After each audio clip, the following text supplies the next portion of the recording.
Okay, so like I was saying, I feel like Spirit with this family and home card and commitment, I feel like Spirit, like I said, they are ushering in a lot of blessings for you. So a lot of this, as many trials and tribulations as it may seem like you've been going through, it's all preparing you for something greater. I don't know how many of you will resonate with this movie, but it's the first Hoodwinked, Japheth the goat, where he's like, be prepared, be prepared. I don't know why I've been getting that download for days, okay? So that's what it is. Spirit is motherfucking preparing you, okay? But they are also assisting you when it comes to transcending in your unity. It's 11:44 on my clock, and I was just about to say angel number 1111 and angel number 111 could be heavily, heavily significant.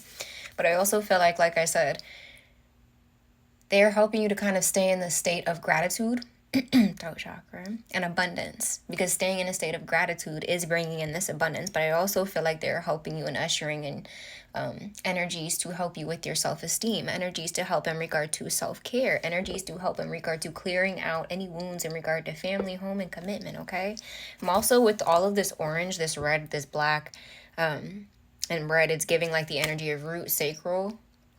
So I'm also hearing, and I saw this quote. It was basically saying, I posted on my business page today, but it was a skeleton dancing and saying how dancing can remove trauma, especially from like the sacral. But I feel like it's just good for removing trauma in general, or kind of like transmuting trauma. So dancing could definitely be a thing as well. But root chakra, so sacral, oh my god, sacral chakra and solar plexus chakra could all be significant is what I'm hearing. But either way, Spirit is telling you that these are all lessons you are conquering. 144 on the timer as I say this, and they're basically helping you to stay in the present, helping you to remain in the beautiful gratitude state that you have been in, because this is ushering in abundance. Like I said, they're helping you in healing your inner child, healing certain inner child wounds, so that way you can kind of, I feel like this is a part of you coming into harmony too, in this transcendence and unity. I'm hearing Spirit say so that every part aligns. You have your higher self, you have your inner child, kind of all working together in tandem. And I know that, Spirit, because I don't use words like that. I do not use tandem. Who am I, Albert Einstein? No. I'm just saying. All right, 222 on the timer. So now we're going to get into the Wisdom of the Hidden Realms deck. And then at the end, we'll kick it off with the Self-Care deck, okay?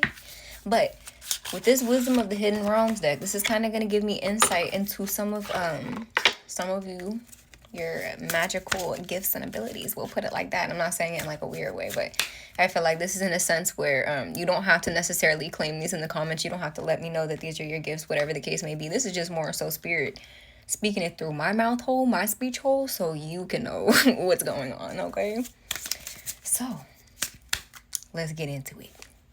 All right. And I'm feeling called to call on Archangel Metatron for this one, so we're going to go ahead and let him do his thug thizzle. Archangel Metatron, what special gifts and abilities does the collective need to be aware of that they possess? And we're going to pull just a few from these because I feel like it's important to focus on just a few at a time so it's not overwhelming. What did I say? Didn't I tell y'all about all this fire, all this red coming out? The first card that popped out was the Fire Prince, 333 on the timer. So this is talking about optimism and aggression. And I feel like the first thing I heard is channeling pain and rage into success, channeling anger into success, learning to channel your emotions, but in a positive way, channeling these emotions into something positive. That's the main thing I'm hearing with this. I'm hearing like your aggression is not a curse, your rage is not a curse. It can be channeled into something greater, transmuted into something greater. So a lot of you have the power of alchemy. A lot of you are master manifestors, master transmuters, and whether you know this or not, your rage is fueling this, is what I'm hearing Spirit say. Okay, fire could be heavily significant. A lot of you could do well with manifesting with fire, or using the element of fire. Oh, you see how that card just flew back in? All right, I'm gonna still pull it out. We're gonna see. Let's give a Native American lineage for sure, okay? But we'll focus on this one first. So the second card that popped out is the Shadow Queen. Okay, and with the Shadow Queen, this is number 16. The card, the Fire Prince, was number 40, so I feel like that could be significant. But we have the Shadow Queen, which is coincidental. This is card number 16. It's the same card as the Tower card in the tarot deck. So with this talks about acquiring knowledge, insecurity, and manipulation.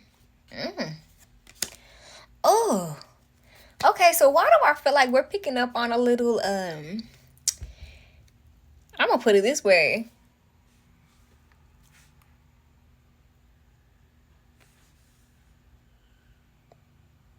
Did y'all just hear that?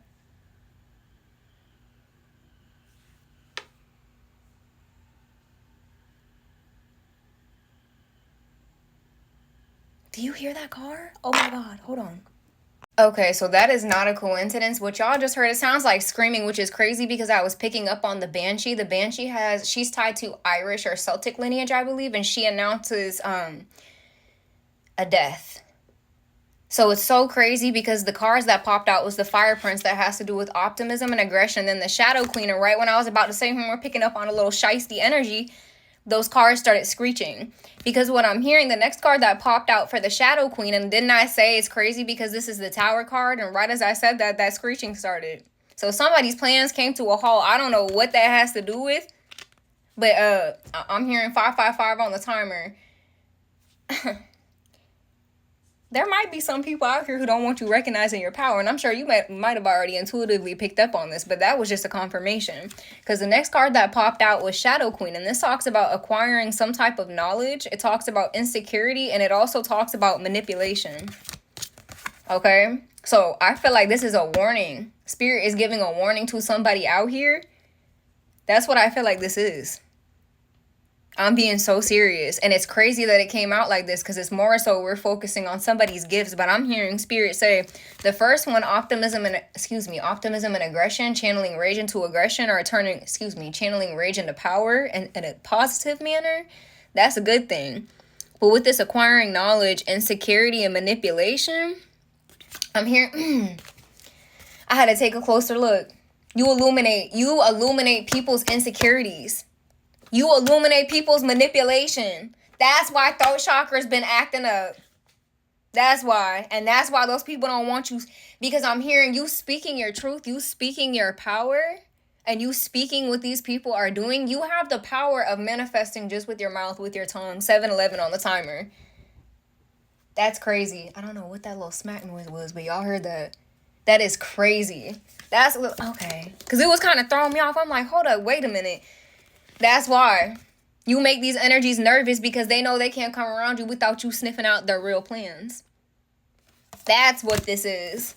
And then we have the Eagle King, and this is the card I said was giving me kind of like Native American indigenous lineage, but we have the big picture, and oh my God, I swear I barely use this deck. This is like the second or third time. It says angelic help.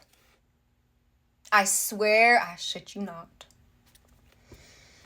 All right, so we definitely got, and that reminds me of the download I put out where I was literally seeing people in headdresses with war paint on, going to war, like doing battle cries. I'm telling you. So somebody's got somebody's ancestors peeved.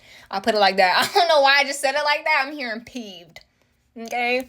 So that being said, with this is talking about you're able to see the big picture and things, and you speak your truth and you shed light. Lighthouses could be significant. You shed light on the darkness. You shed light on people's insecurities. And you also spread light on the fact that I'm hearing you're a narcissist magnet, but not in like a negative way. People, how do I put this? Spirit brings people across you because you are an ego killer is what I just heard. Some of you, this is not going to resonate for all. And that's crazy because the way my throat chakra keeps trying to act up, you have people who literally, like, you say something and you look them in their face. That number one, I'm hearing spirits that they can't even look you in your face, and they get all tongue-tied because they know that you know. That's what I'm hearing. You see through the darkness and you speak through that, and that's why people, they know you see the bigger picture, and that's exactly why people try to stop you, because they know that you have an angelic presence behind you. You have angelic help behind you. That's why nothing that they have sent toward you has worked, because you are divinely guided. You are divinely protected. I'm going to see if I can pull one more card. Anything else you'd like to say, Archangel? Ooh, okay, hold on. It just popped out. The last card that popped out is the Dream Walker. Okay, so I'm hearing definitely astral projection, lucid dreaming. This is card number 8. I'm hearing something about life path number 8, but it talks about dreams, the collective good, and illusions. And we have this woman. It almost looks, I don't know what kind of animal this is. It looks like a dragon, but also a snake. Gives me like kimono dragon vibes. But she's playing this flute. So I feel like 11:55 on the clock as we end this. You have the power to lucid dream. Some of you have the power to astral project, but also you're able to see through illusions in your dreams, and you receive angelic help through your dreams. And that's exactly why some of you, I'm hearing spirits say they could have tried to block your dreams. That's done. All right, point blank and simple. You know who you are. And like I said, you have angelic help and you see the bigger picture.